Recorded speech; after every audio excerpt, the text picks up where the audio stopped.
US world university રેન્કિંગમાં ભારતનું શાનદાર પ્રદર્શન. જવાહરલાલ નહેરુ યુનિવર્સિટી એ ડેવલપમેન્ટ સ્ટડીઝ કેટેગરીમાં વિશ્વભરમાં 20મા ક્રમે. બિઝનેસ અને મેનેજમેન્ટ અભ્યાસ માટે આઈઆઈએમ અમદાવાદ વિશ્વની ટોચની 25 સંસ્થાઓમાં સામેલ, જ્યારે આઈઆઈએમ બેંગ્લોર અને કોલકાતા ટોપ 50માં સામેલ.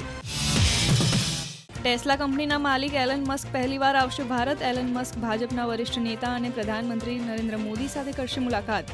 ઉલ્લેખનીય છે કે મસ્ક ભારતમાં ટેસ્લાની રોકાણ યોજનાની કરી શકે છે જાહેરાત.